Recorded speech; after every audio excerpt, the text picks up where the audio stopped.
Please listen carefully. Well, hello, universe. Welcome to the Optimist Daily Update. I'm Summers McKay. And I'm Kristy Jansen.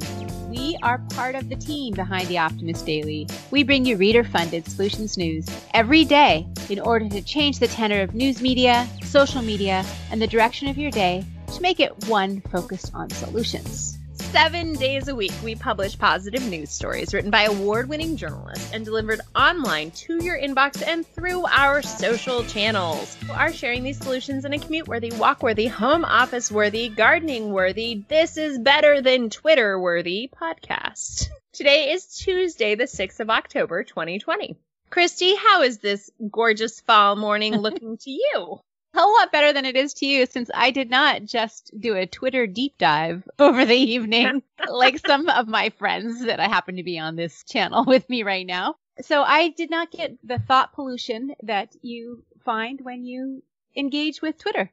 So we've been thinking about different ways to advertise and promote and grow our audience at the Optimist Daily. We have achieved this amazing milestone of over 30,000 people who read the Optimist Daily every single morning, 30,000 subscribers, which is crazy. Yeah. There's more, Summers. That's just the people who get to us through the actual email that we send. Through the email. And so we have over 1 million impressions a month on this amazing site, but we are trying to diversify our marketing basket because we, for the most part, advertise on Facebook, and that sometimes feels like we're in a silo. And so we're setting forth to do some research on whether or not we should advertise on Twitter. And I have a new phone, which is exciting, but I had not yet connected my Twitter account. And so last night I connected my Twitter account and the Optimist Daily Twitter account, and I was kind of digging in to look at some of the options.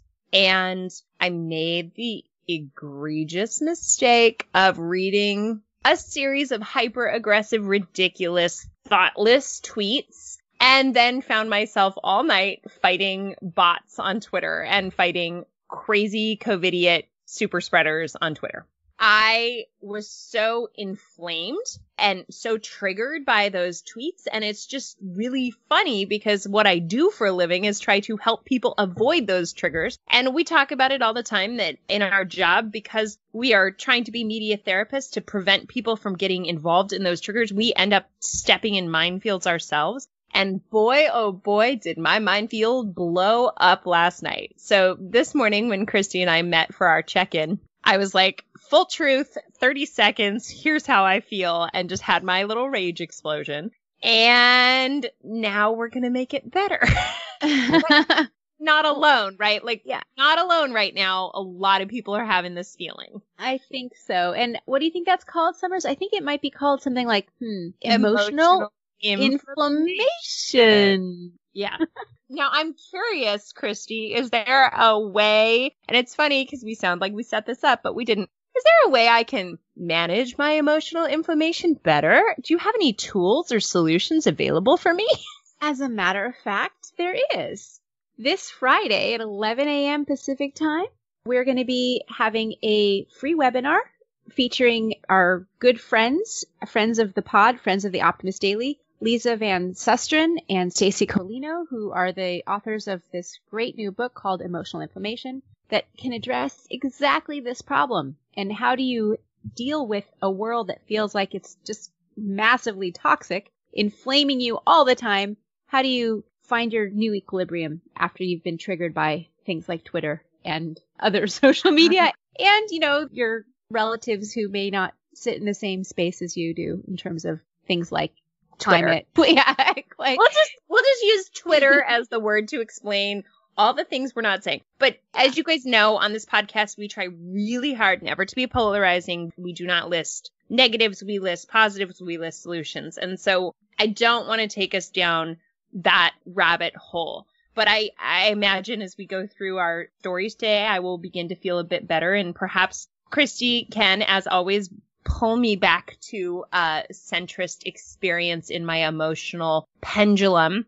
But I'm not alone. And if you guys are feeling this way too, just express it and find tools to solve it, because I know that if I stay in this headspace all day, I am not going to be productive or effective, and it's just going to snowball. Well, So, Summers, let's get you out of that idea. Let's get you out of that mental space. Before we get into the stories, I just want to do a little shout out to the Nobel Prize for Physics, because one of my friends is a physics graduate student and happens to be the intellectual grandson to Dr. Penrose, who's one of the winners of this year's Nobel Prize in Physics. And he's just over the moon about that. Literally, it's all about studying black holes. So we haven't put that into the Optimist Daily. It's sort of the extra Optimist Daily universe, or it's beyond the Optimist Daily universe, but I just think it's really cool. And it's Dr. Pembrose? Roger Penrose, and he shared the award with a German scientist, Reinhard Genzel, and American scientist, Andrea Ghez. And it's all about their work on black holes, which, as That's my awesome. physics friend Joe went into talking about, how this is why people who study black holes are way better than random string theory, because that's basically nonsense. That was like spoken like a true physicist anyway. So yes, I am definitely out of my headspace and into black holes, but let's get into today's solutions, right? Yeah. And so what on the Optimist Daily solutions do you want to focus on?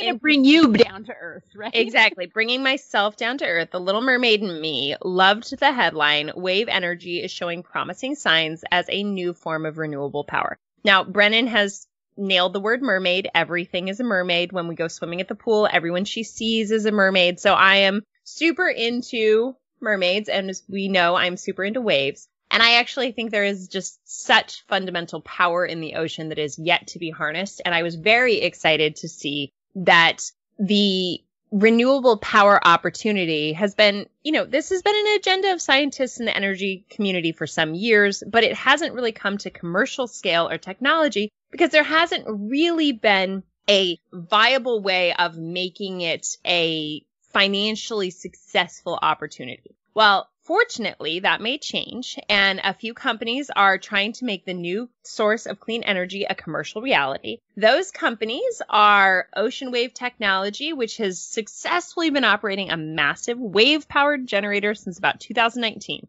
There is this really good market opportunity around this form of renewable energy. There is a Finnish company who is prepping its trial wave energy device, which is called the Wave Roller, and there's other companies that are following suit. There's one in Sweden called Core Power Ocean, which hopes to also be up and running by about 2024.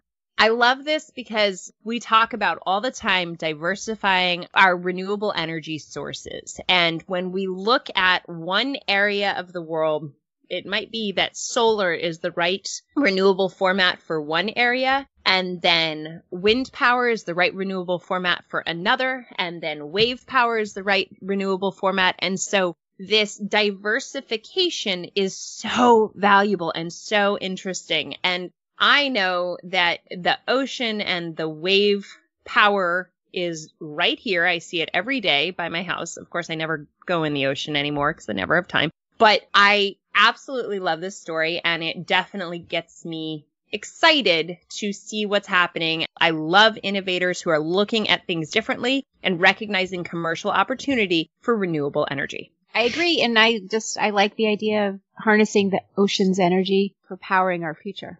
I miss the ocean. I want to go in it. I think you should, Summers. I think you should actually take an hour today, or half an hour, and just go in the sand and the sea and let the ocean, the salt water, kind of leach all that saltiness out of your heart that you got from being on Twitter so much last night. I mean, that feels like so luxurious to say I'm going to do it. But like maybe the minute I wrap this and then wrap our tech call and then I'm talking to the amazing girls from Viv for Your V, once that's all done, before I take over the baby, I am running to the ocean. Kristy, I will take your challenge. Do it. It's happening. Get your feet wet there, Summers. Okay. Feel that wave energy all around you. Yes, I need it. All right. And I will report back tomorrow on how it felt. Okay. What was your favorite headline today? I'm also going to focus on an innovative headline, another innovation, which is also from our design section. And the headline reads, "The windows of the future could feature transparent wood instead of glass." I know you think of wood, you think of doors, not windows, right? You think of closing things off, you think of obscuring. But in fact, there is a group of scientists at the USDA, together with several other institutions, and they have developed something that they're calling transparent wood, which is a glass-like material made almost entirely out of trees that they claim is stronger, safer, more cost-efficient, and more thermally efficient than glass. I like the idea of sort of flipping the script, whatever that means, and looking to novel materials for novel uses. And that's why I wanted to focus on the story. The other thing I wanted to mention about this story is that it's a group of scientists from the USDA. This is the United States Department of Agriculture, which is one of those institutions that we often forget about. Here we get focused on things that are maybe sexier, like Department of State or the military. But in fact, the Department of Agriculture is one of those essential departments that have done more for the health and well-being for Americans, keeping us safe and strong in some ways than others, because our food systems are so essential to how we live and how we thrive. So I just shout out to USDA. And they're the ones who came up with it. So this novel material is also interested in finding alternatives to glass, which is it's not very good at insulating our homes. Yes, it lets in light, but it also lets in cool and heat. And it also has a pretty heavy environmental footprint when you are making glass, where the manufacturer of glass emits 25,000 metric tons of carbon dioxide per year. If we can have a different material, maybe we don't replace all of our windows, because it is nice to have completely clear. I mean, the beauty of glass is that you can really see through it, right? And I think this material isn't quite as transparent as that, but it does allow light to come in. But it is 5 times more thermally efficient compared to glass. And it's also a greener process because it's made from a sustainable, fast-growing tree called the balsa tree. It's oxidized with a special bleach bath and then penetrated with a synthetic polymer that creates this see-through wood. And it is very, very durable. It doesn't break the way that glass does. It splinters and bends like wood does. And it keeps you warm. It keeps you safe. It gives you light. I think it's wonderful. Let's see if we can actually turn this into something more. And when I wanted to focus on this story this morning, everybody, Summers was like, what? I don't want to talk about wood. That seems so boring. I'm like, no, it's pretty exciting and sexy. So why are you throwing me under the bus? You're really mean. Because you have to go get in the ocean to get your positive lenses back on. Fine. After I get in the ocean, what else should I read on the Optimist Daily today? Well, some other good stories. There's some interesting articles about health and how important what we put into our bodies is to maintaining good health. There's an article about why you should drink coffee after breakfast and not before. I'm not so sure about that one. I read that and I'm like, doesn't matter. I'm still drinking my strong black coffee before breakfast. I don't care what science tells me. No, I'm just kidding. I do care about what science says. But 6 dieting tips to help you prevent disease. Another good one. How to prep your home for wildfire season. We're in the throes of wildfire season right now, but it's always good to consider these important 8 tips. There's an article about how climate resilient neighborhoods might look in the future. This is one that was shared with me outside of our writers, but from another friend and colleague of mine sent the same article to me. So I think that's a great one. Owning an electric car will save you 50% in maintenance and repair costs over the lifetime of that vehicle, which is another good reason to get an electric car and go all electric, like I have, which I recommend highly. There's a ban on straws, stirrers, and cotton buns from England.